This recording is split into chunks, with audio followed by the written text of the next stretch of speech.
ನಮಸ್ತೆ ಸ್ನೇಹಿತರೆ.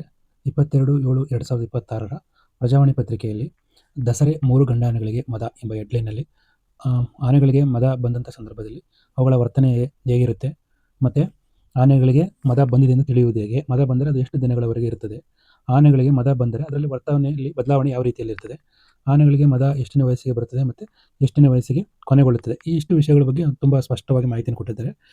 ನೋಡಿ ಸ್ನೇಹಿತರೆ, ಹೇಳ್ತೀನಿ. ದಸರಾ ಗಜಪಡೆಯ ಪ್ರಮುಖ ಆಕರ್ಷಣೆಗಳಲ್ಲಿ ಒಂದಾಗಿರುವ ಭೀಮಾ ಸೇರಿದಂತೆ 3 ಗಂಡಾನೆಗಳಿಗೆ ಸದ್ಯ ಮದವೇರಿದೆ. ಹಾಗಾಗಿ ದಸರಾ ಮಹೋತ್ಸವಕ್ಕೆ ಆನೆಗಳ ಆಯ್ಕೆಯೇ ಅರಣ್ಯ ಇಲಾಖೆಗೆ ಕಗ್ಗಂಟಾಗಿದೆ. ನೋಡಿ ಸ್ನೇಹಿತರೆ, ಆನೆಗಳ ಕಿವಿ ಮತ್ತು ಕಣ್ಣಿನ ನಡುವೆ ಸಣ್ಣದೊಂದು ಗ್ರಂಥಿ ಇರುತ್ತದೆ. ಅಲ್ಲಿಂದ ದ್ರವ ಸುರಿಯಲು ಆರಂಭಿಸಿ ಕೆಟ್ಟ ವಾಸನೆ ಬಂತೆಂದರೆ ಆನೆಗೆ ಮದವೇರುತ್ತಿದೆ ಎಂದರ್ಥ. 3-4 ಕಿಲೋಮೀಟರ್ ದೂರದವರೆಗೂ ಇದರ ವಾಸನೆ ಆವರಿಸುತ್ತದೆ ಎನ್ನುತ್ತಾರೆ. 15ನೇ ವಯಸ್ಸಿನಿಂದ ಆರಂಭಗೊಂಡು 70ರಿಂದ 80ನೇ ವರ್ಷದವರೆಗೆ ಆನೆಗಳಿಗೆ ಮದ ಬರುತ್ತಲೇ ಇರುತ್ತದೆ. ಇಂತಿಷ್ಟೇ ದಿನಕ್ಕೆ ಬರುತ್ತದೆ ಎಂದು ಹೇಳಲಾಗದು.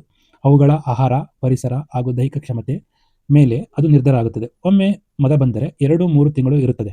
ಅಪರೂಪದ ಸಂದರ್ಭಗಳಲ್ಲಿ ವರ್ಷಪೂರ್ತಿಯೂ ಆನೆ ಮದದಲ್ಲಿ ಇರುವುದು ಉಂಟು. ಈ ಸಂದರ್ಭ ಅವುಗಳ ವರ್ತನೆಯಲ್ಲಿ ಬದಲಾವಣೆ ಆಗಲಿದ್ದು ಉಗ್ರವಾಗಿರುತ್ತವೆ. ಅವುಗಳ ಹತ್ತಿರ ಸುಳಿಯಲು ಆಗದು ಎಂದು ಮಾಹಿತಿ ನೀಡಿದರು.